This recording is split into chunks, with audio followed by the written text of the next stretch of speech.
झोप आपल्या सगळ्यांच्या आयुष्याचा एक खूप मोठा आणि महत्वाचा भाग. पण याबद्दल आपण किती विचार करतो? झोप चांगली तर आरोग्य चांगलं, हे गणित तसं साधं सोपं वाटतं, नाही का? चला, आज आपण हेच गणित जरा जवळून पाहूया आणि सोडूया. एक जबरदस्त फॅक्ट सांगतो. विचार करा, एखादी व्यक्ती जेव्हा 80 वर्षांची होते ना, तेव्हा तिने आपल्या आयुष्यातली जवळजवळ 27 वर्ष, हो बरोबर ऐकलं, 27 वर्ष म्हणजे जवळपास 1/3 आयुष्य फक्त आणि फक्त झोपेत घालवलेलं असतं. कमाल आहे ना. आता इतका वेळ म्हणजे 27 वर्ष, हा सगळा वेळ वाया जातो का?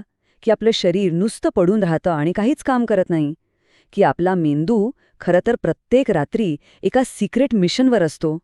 झोप म्हणजे फक्त आराम नाही, तर ती खूपच ॲक्टिव्ह आणि महत्त्वाची प्रक्रिया आहे. चला तर, यामागचं सायन्स काय आहे ते समजून घेऊया. या सगळ्या प्रश्नांची उत्तरं आपल्याला मिळतील आपल्या कमांड सेंटरमध्ये. हो, म्हणजे आपल्या मेंदूत. कारण रात्रीच्या या प्रवासाचा सगळा कंट्रोल तर त्याच्याच हातात असतो. बघूया तरी कसा. बरं, आपल्या मेंदूत ना हायपोथॅलॅमिस नावाचा एक छोटासा भाग असतो आणि त्यातच असतो एक पेशींचा ग्रुप. त्याचं नाव आहे सुप्राचियास्मॅटिक न्यूक्लियस. थोडं अवघड आहे नाव, आपण त्याला एससीएन म्हणूया. तर हे एससीएन काय करतं? ते आपल्या डोळ्यांमधून येणारा प्रकाश तपासतं आणि त्यानुसार आपल्या झोपण्या उठण्याच्या सायकलवर कंट्रोल ठेवतं. म्हणजे हे आपल्या बॉडीचं जणू काही मास्टर क्लॉकच आहे. आपली झोप कंट्रोल करणाऱ्या 2 मेन सिस्टम्स आहेत.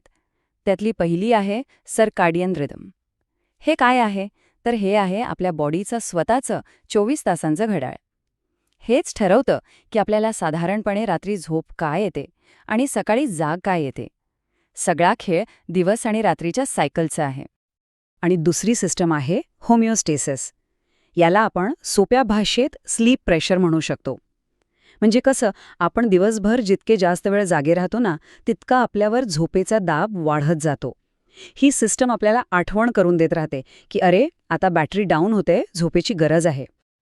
आता गंमत बघा. या दोन्ही सिस्टम्स एकत्र कशा काम करतात.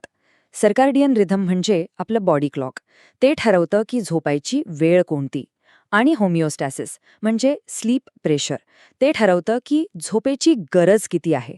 म्हणजे एक सांगतं की कधी झोपायचं आणि दुसरं सांगतं की झोपेची गरज आहे. या दोघांच्या जुगलबंदीमुळेच आपल्याला बरोबर योग्य वेळी आणि योग्य प्रमाणात झोप लागते. चला, तर मग आता एका इंटरेस्टिंग प्रवासाला निघूया.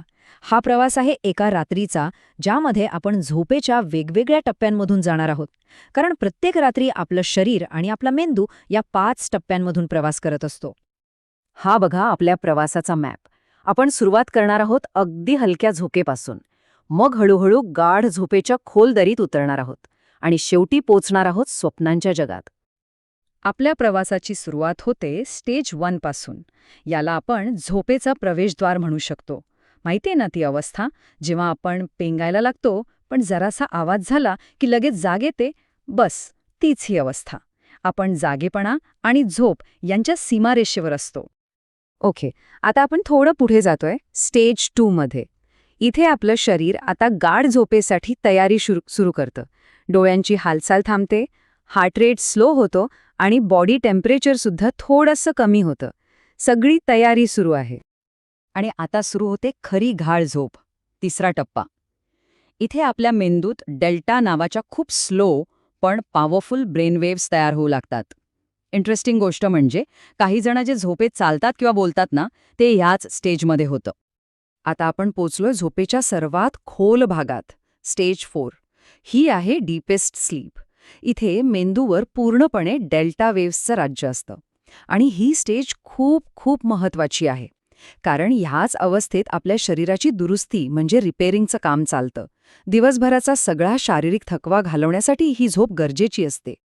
बरं, या गाढ झोपेतून बाहेर येऊन आपण येतो शेवटच्या आणि सगळ्यात मजेशीर टप्प्यात, स्टेज 5 म्हणजेच रॅपिड आय मूव्हमेंट किंवा REM स्लीप.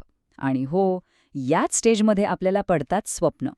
कमाल म्हणजे या स्टेजमध्ये आपला मेंदू जादा असल्यासारखाच ॲक्टिव्ह असतो. तर हा होता आपला रात्रीचा प्रवास. आता तो प्रवास अजून चांगला, अजून शांत कसा करायचा, याची काही तयारी तर करायला हवी, नाही का? चला बघूया. आपण जे खातो त्याचा आपल्या झोपेवर खूप परिणाम होतो. काही पदार्थ तर शांत झोपेसाठी जणू काही वरदानच आहेत. उदाहरणार्थ बदामामध्ये मॅग्नेशियम असतं, जे स्नायूंना रिलॅक्स करतं. अक्रोड, मध किंवा अगदी भात यांसारख्या पदार्थांमुळे मेंदूला शांत होण्यास मदत मिळते आणि झोप लवकर लागते. खाण्यापिण्यासोबतच थोडी शारीरिक हालचालसुद्धा खूप मदत करते. विशेषतः काही सोपी योगासनं. ही आसनं आपल्या नर्वस सिस्टीमला शांत करतात आणि शरीराला आराम देतात, जसे की हस्तपादासन किंवा बालासन. ही आसनं दिवसभराचा ताण कमी करून शांत झोपेसाठी आपलं शरीर तयार करतात. आणि आता या सगळ्या माहितीचा सार म्हणजे शांत झोपेसाठी काही अगदी सोप्या पण अत्यंत महत्त्वाच्या टिप्स. याला स्लीप हायजीन म्हणतात, म्हणजे झोपेची स्वच्छता. यात काय काय येतं तर एक म्हणजे झोपण्याची आणि उठण्याची एक वेळ पक्की करा.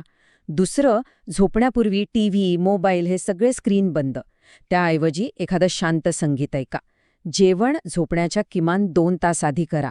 आणि हो, रात्रीच्या वेळी तणावपूर्ण संभाषणं किंवा वादविवाद टाळा. हे छोटे बदल खूप मोठा फरक घडवून आणू शकता. एक गोष्ट लक्षात घ्या, आपण सुरुवात केली होती 27 वर्षांपासून. आपल्या आयुष्याचा इतका मोठा हिस्सा जर झोपेत जाणार असेल तर त्या भागाला पण दुर्लक्ष करून कसंच चालेल. आपल्या जागेपणीच्या 2/3 आयुष्याइतकं झोपेतल्या 1/3 आयुष्यालाही हेल्दी आणि पॉवरफुल बनवायला हवं, नाही का? यावर नक्की विचार करा.